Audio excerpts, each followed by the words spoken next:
बिस्मिल्लाहिर्रहमानिर्रहीम। इन्नल्लज़ीना यरमूनल मुहसनातिल मुमिनातिल मुहसनातिल गाफिलातिल मुमिनातिल लुइनु फिद दुनिया वल आखिरति वलहुम अज़ाबुन अज़ीम। वक़ाल रसूलुल्लाह सल्लल्लाहु अलैहि वसल्लम खुज़ू शत्र दीनिकुम अन हुमैरा सदक़ल्लाहु व सदक़ रसूलुहुन नबियुल करीम। अज असांजो उन्वान आहे फज़ीलत सय्यदा आयशा सिद्दीक़ा रज़ियल्लाहु तआला अन्हा। अल्लाह से फरमाए इन्नल्लज़ीना यरमूनल मुहसनातिल गाफिलात, जेके माण्हू तोहमत हणनि था पाक दामन औरतुनि ते। अल गाफिलात जेके दुनिया खां बेख़बर आहिनि। अल मोमिनात मोमिनाणियूं आहिनि। लुइनु फिद दुनिया वल आखिरह, लानत कई वई उन्हनि ते दुनिया ऐं आखिरत। वलहुम अज़ाबुन अज़ीम, उन्हनि लाइ अज़ाब आहे ॾुखो ऐं वॾो। सूरत नूर में बरुकू 18 आयतूं सय्यदा आयशा सिद्दीक़ा तय्यबा ताहिरा जी शान में पाक दामन में नाज़िल। हजरत आयशा सिद्दीक़ा रज़ियल्लाहु ताला अन्हा ते बदकारी जो मुनाफ़िक़न इल्ज़ाम है। थियो ईअं जो हुज़ूर सल्लल्लाहु अलैहि वसल्लम ग़ज़वा बनी मुस्तलिक़ खां वापस थिया, रस्ते ते पड़लाव कयूं। अमा आयशा जंग जे ख़्याल सां वई, उते हार जो किरी पियुनि तो ॻोल्हण में देर थी, तेसि ताईं जंहिंजी ज़िम्मेदारी हुई उहो पाखड़ो कजावो खणी रखण उठ ते अमा आयशा वारो उन्हनि रखियो। पाण कमज़ोरी ख़बर ई न पई त वेठल आहे सैयदा साइण या न, हलिया विया। पोइ वापसी ते पुठियां जो धार ॻोल्हे वरी अची जो पहुती त हुया ई कोन। पोइ ते वेही रही, छो त हुज़ूर सल्लल्लाहु अलैहि वसल्लम काफ़िले में पुठियां माण्हू छॾींदा जेके काफ़िले जो किरियल सामान वग़ैरह संभाले अचनि। हज़रत सफ़वान इब्न मुअत्तल सुबुह जो पहुतो ॾिठई त मां आयशा आराम ई आहे। हुन इन्ना लिल्लाहि व इन्ना इलैहि राजिऊन चयो। अमा आयशा सुजाग थी पई, उठ हेठि विहारियऊं, पाण वेठी ऐं हलण शुरू कयो। मंझंदि तो अची, मंझंदि जो काफ़िले सां मिलराई। हाणे ते अब्दुल्लाह बिन उबई मुनाफ़िक़ हुन चयो हुज़ूर जी घरवारी हिन सां गॾु छो, ज़रूर को दाल में काला काला आहे। पोइ कुझु वीचारा जिन साहबा खे हक़ीक़त जी ख़बर न हुई वाक़े जी, ज़हन जा सादा, उहे बि ॿ टे हिन सां गॾिजी पिया ॻाल्हि ईअं फैलाइण शुरू कयूं। माअज़ल्लाह मां आयशा ते तोहमतूं इल्ज़ाम वधण लॻा। हुज़ूर सल्लल्लाहु अलैहि वसल्लम परेशान थिया। हाणे छा कजे? हज़रत आयशा खे ख़बर ई कान्हे वाक़े त को हेॾो वॾो मसइलो थी वियो। उन्हनि में हज़रत अबू बकर साईं जो मासात मिस्त उहो बि शामिल थी पियो। हालांकि उनजे सॼे घर जो ख़र्च सैयदना अबू बकर साईं संभाली। इहो बि न सोचीं त मुंहिंजो मासात मुंहिंजो सॼे घर जो ख़र्च संभाले पियो, मां हिन खां पुछां त सही, तहक़ीक़ त कयां, ईअं माण्हुनि सां गॾु आऊं बि लॻी पियुसि। मुंहिंजे त मासात जी धीउ आहे, ऐं सोचां मिटी माइटी की क़द्र मंज़िलत हूंदियूं आहिनि। पोइ हिकिड़े दफ़े मिस्तह जी वालदा उम्मे मिस्तह खे जो थाबड़जी पई त पिटियईंसि, हलाक थे मिस्तह। हज़रत आयशा चयोसि भेण अजीब मां ई तो, बचे खे बि को पिटबो आहे छा? चई हिन जा कम ई तुंहिंजे इल्ज़ाम हणंदड़ बि शामिल आहे। छाजो इल्ज़ाम? अमा आयशा खे त ख़बर ई कान्हे, ॿुधाई। पोइ हुनखे परेशानी थी। पोइ हुज़ूर बुखार त हुयुसि, हुज़ूर सल्लल्लाहु अलैहि वसल्लम खां इजाज़त वठी पंहिंजे वालदेन जे घर भाउ सां ॾाढो चिंबड़ी भाकुर पाए रोइण लॻी त ॻाल्हि कुझु बि कोन्हे, हेॾो वॾो इल्ज़ाम परेशानी जो मसइलो थियो। हुज़ूर सल्लल्लाहु अलैहि वसल्लम साहबा किराम खां मशवरो वरितो, छा कयूं? सैयदना अली मुर्तज़ा शेर खुदा रज़ियल्लाहु अन्हु पर अर्ज़ कयो, साईं हज़रत आयशा जी ख़ादिम मुलाज़िम खां घुराए पुछिजे, हुन जो एॾी सादड़ी सबाजड़ी आहे जो अटो ॻोहे विसरी वेंदो त निंड पइजी वेंदी आहे, उहो बि ॿिलियूं खाई वेंदियूं, कुआ ऐं ॿिलियूं खाई वेंदियूं। हिन में बदकारी मुक़रर कान्हे। सैयदना उमर फारूक खां पुछऊं, उन चयो, साईं तव्हांजी जुती मुबारक ते गंदगी लॻे थी, अल्लाह फ़रिश्तो मोकिले थो, सुणा जुती में इहा गंदगी आहे। मदीने वारे मीर जी जुतीअ जी पलीती अल्लाह खे पसंदि कान्हे, बिस्तरे ते पलीत औरत अल्लाह खे कीअं पसंदि थी? तव्हां ते सैयदा आयशा जे निकाह जो इंतखाब कंहिं कयो? हज़रत उमर साईं सुवाल पुछो। मदीने वारे मीर फरमाए अल्लाह कयो। जी पोइ अल्लाह जो इंतखाब ग़लत थी सघे थो छा? जेकॾहिं तव्हांजे लाइ रिश्ता पीउ माउ ॻोल्हीनि, वॾड़ा ॻोल्हीनि, उहो ग़लत न थींदो। अल्लाह इंतखाब करे तो ग़लत थी नथो सघे। पाण हज़रत अबू बकर सिद्दीक़ जे घर आया। अमा आयशा खे चयूं, जे ग़लती थी वई हुजे त अल्लाह माफ़ कंदो, इंसान आहे, ख़ता थी सघे थी। हाणे अमा आयशा चए थी, मूंखां हज़रत याकूब अलैहिस्सलाम जो नालो ज़बान ते न पियो चढ़े, मूं चयोमांसि मुंहिंजो हाल यूसुफ अलैहिस्सलाम जे पीउ वारो आहे। इन्नमा अश्कू बसी व उज़री इलल्लाह, मां पंहिंजे ॾुखनि ऐं दर्दनि जी दाह अलाह खे थी ॾियां, ॿियो कंहिंखे ॾियां। पोइ सैयदना हुज़ूर सल्लल्लाहु अलैहि वसल्लम ते उते जिब्राइल वही नाज़िल कई ऐं हज़रत आयशा जी बरात जो पाक दामनी जो अल्लाह ने ऐलान कयो। इहा खुशनसीबी जो सैयदा आयशा जी पाक दामनी मुनाफ़िकन इल्ज़ाम हयो, अल्लाह फरमायो इन्नल लज़ीना यरमुनल मुहसनात, जेके नेकोकार औरतुनि ते तोहमत था हणनि, पाक दामन औरतुनि ते तोहमत हणनि था, जेके मोमनियाणियूं आहिनि, गुनाहनि खां गाफ़िल आहिनि, उहे शख्स इल्ज़ाम हणंदड़ तोहमत हणंदड़ लोइनु फि दुनिया वल आखिरत, दुनिया ऐं आखिरत में रब जे तरफ़ां उन्हनि ते लानत आहे। वलहुम अज़ाबुन अज़ीम, अज़ाब वॾो अथनि। हरू भरू कंहिं ते इल्ज़ाम हणण बिना ॾिसण जे ॾोह, कंहिंखे ॾिठई चइबा बदकारी थी वई, इहो ॾोह आहे। तजस्सुस करणु, शक करणु, पोयां वहम थी करे लॻण, इहो इस्लाम में मनो आहे। वला तजस्ससु, अल्लाह झले थो तजस्सुस न कयो, हरू भरू शक न कयो, हरू भरू कंहिं ते इल्ज़ाम न हणो, हरू भरू न कंहिंजे खिलाफ़ घटि वधि ॻाल्हायो। ऐं अल्लाह तबारक व तआला सैयदा आयशा जे शान में नाज़िल, हज़रत सैयदा आयशा सिद्दीक़ा रज़ियल्लाहु तआला अन्हा फरमाए थी त हुज़ूर सल्लल्लाहु अलैहि वसल्लम जे घरवारियुनि में, अज़वाज मुतहरात में, मूंखे 11 घरवारियुनि मंझां 11 अहिड़ियूं फज़ीलतूं आहिनि फ़ख्र वारियूं जेके अल्लाह साईं मुंहिंजे हिसे में आहिनि, ॿिए कंहिं में न। उहे ख़ासियतूं आयशा सिद्दीक़ा जूं ॿिए कंहिं जूं न आहिनि। पहिरीं त हज़रत आयशा सिद्दीक़ा जो इंतखाब अल्लाह कयो, हुजूर खे ख्वाब में फ़रिश्ते तस्वीर ॾेखारी, ही तुंहिंजी निकाह, हिन औरत सां तुंहिंजो निकाह थी, कंहिं बि घर वारे लाइ ईअं न थियो। ॿियो, आयशा सिद्दीक़ा जो निकाह अर्श ते अल्लाह पढ़ियो, फर्श ते अबू बकर पढ़ियो। इहो अर्श ते निकाह अल्लाह आयशा जो हुजूर सां करायो, इहो ख़ुसूसियत हज़रत आयशा जी ॿी न आहे। टियों, सैयदा आयशा सिद्दीक़ा जी 7 सालनि जी उमिरि में निकाह थियो ऐं 9 या 10 सालनि जी उमिरि में रुख़सती थी।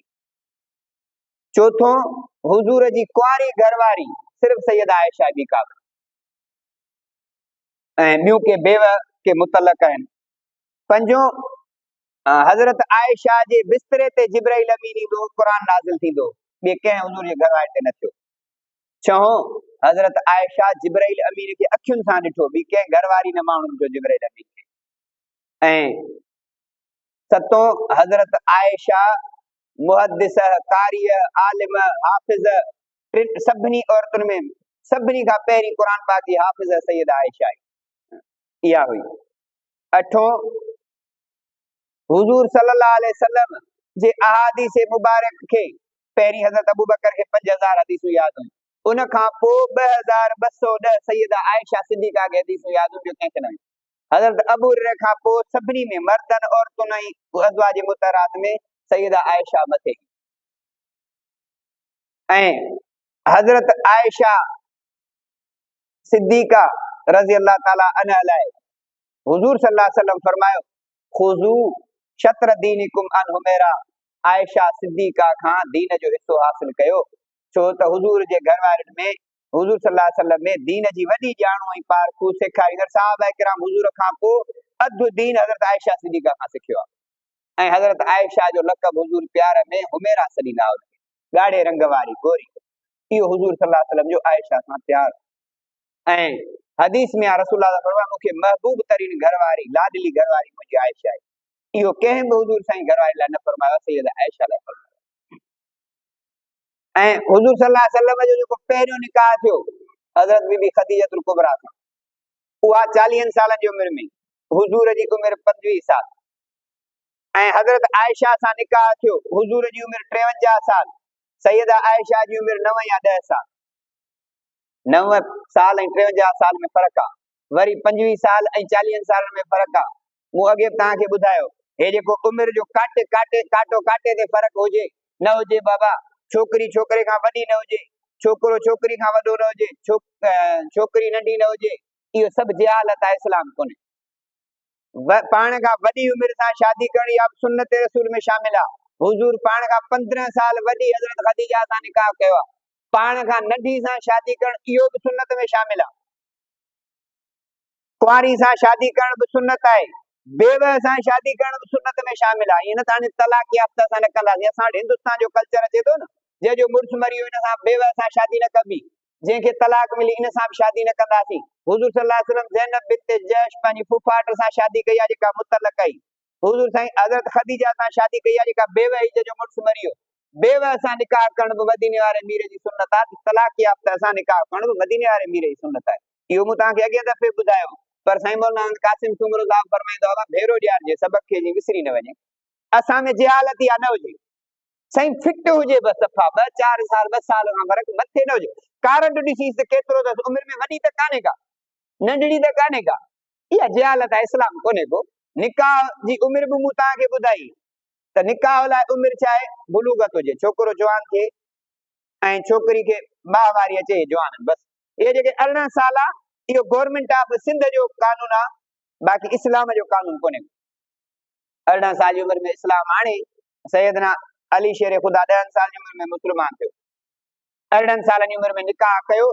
तव्हांजे इन कानून खे आउं जुतीअ जे नोक ते फिटो थो कयां, जेकॾहिं को 18 साल खां अॻे निकाह पढ़ाईंदो त असां पढ़ंदासीं, का बि हैसियत कान्हे। मदीने वारे मीर 7 सालनि जी उमिरि में सैयदा आयशा सां निकाह कयो आहे। असां बि जेकॾहिं को बालिग छोकिरी जो निकाह पढ़ाईंदो त पढ़ंदासीं।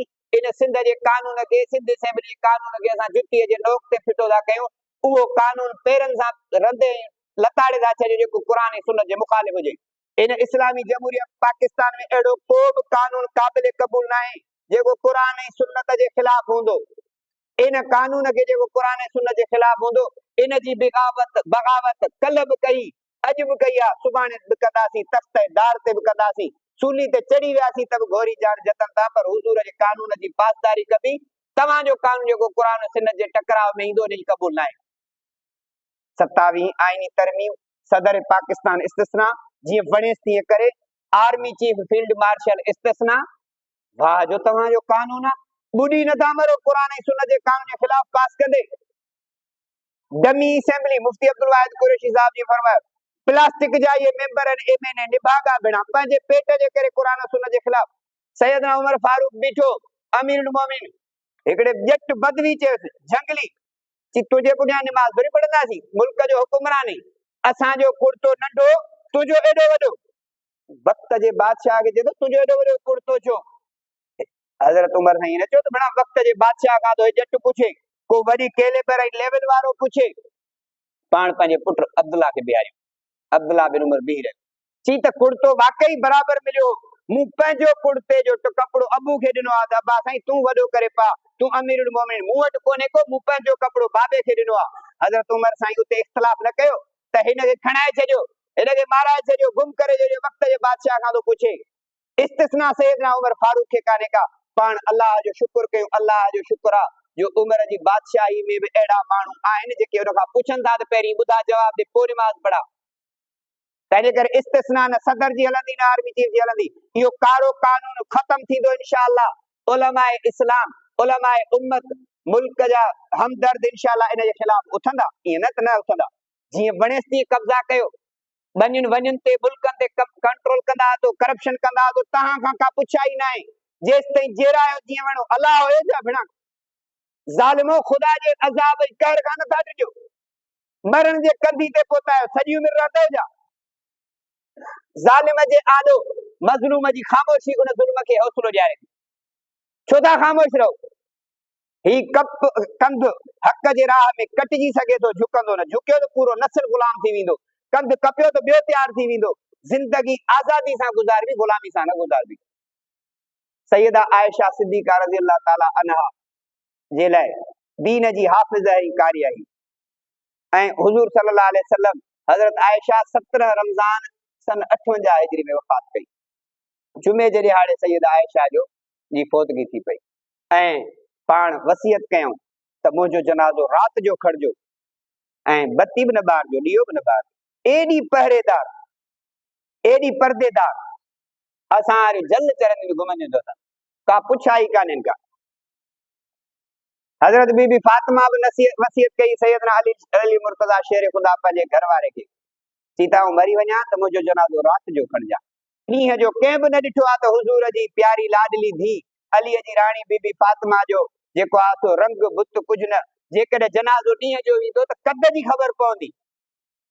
कमज़ोर आहे या ताक़तवर आहे, इन जनाज़े मां अंदाज़ो लॻाए सघिजे थो। राति जो त इहा बि नज़र न ईंदी।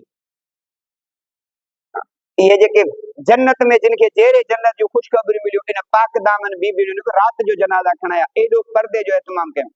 असां वारनि खां त को पुछा ई न आहे, जीअं वणे तीअं घुमनि, न परदो न कुझु। चओ त बसि पोइ दादा तव्हां मुल्हनि जे करे असांजो घर हलियो। उहे जन्नती जिन लाइ अलाह साईं उन्हनि खे बि परदे जो हुकुम कयो। 17 रमज़ान सन 58 हिजरी में सैयदा आयशा सिद्दीक़ा रज़ियल्लाहु अन्हा जी वफ़ात थी, जुमे जे ॾींहुं थी, ऐं राति जो संदसि क़बर में हेठि लाथो कंहिं, हाणे पीउ त हुयो कोन, भाउ बि गुज़ारे वियो, भाइटनी भाणेजनि हुनखे क़बर में हेठि लाथो। क़बर में बि औरत हुजे त हुनखे पंहिंजा लाहिनि, भाइटिया भाणेजा भाइर जेके आहिनि, ॿिया हरू केर बि न आहे त पोइ मजबूरी आहे, न त पंहिंजा क़बर में लाहिनि औरत जे जनाज़े में। मर्द लाइ त हाणे हर को लही सघे थो। एॾो वॾो एतमाम। हज़रत बीबी फातिमा हुज़ूर जी धीउ, न्याणी प्यारी थी, चई त हिकिड़े दफ़े भोग कई हज़रत आयशा सां, चई त मां हुज़ूर जी न्याणी आहियां ऐं उहा रहंदसि, तूं हुज़ूर जी घरवारी आहीं। घरवारी न बि थी सघे थी, अब मुड़ुस तलाक ॾिए त बसि, घरवारी पक्की रहे इहो कन्फर्म कोन्हे, धीउ यकी रहंदी। जी हा, बिल्कुलु ॻाल्हि सची आहे, पर चई फातिमा ॿी बि ॻाल्हि ॿुधी, कहिड़ी त मूंखे क़यामत जे ॾियारे मुंहिंजो हथ मदीने वारे मीर जे हथ में हूंदो, तुंहिंजो हथ हज़रत अलीअ जे हथ में हूंदो। मथे अज़मत वारो मदीने वारो मीर आहे। अली शेर ख़ुदा, अली खे शेर ख़ुदा बनाइण वारो या अली खे इज़त ऐं अज़मत बि मदीने वारे मीर जे करे मिली। अबू बकर खे सदाकत मदीने वारे मीर जे करे मिली, ऐं अली साईं खे शुजाअत, हज़रत उमर साईं खे बहादुरी जेका मिली सा, उमर खे फारूक वारो लक़ब मदीने वारे मीर जे करे मिलियो। उस्मान ज़िन्नूरैन बणियो, सखी बणियो मदीने वारे मीर जे करे। चई तुंहिंजो हथ साणे अली जे हथ में हूंदो, मुंहिंजो हथ मदीने वारे मीर जे।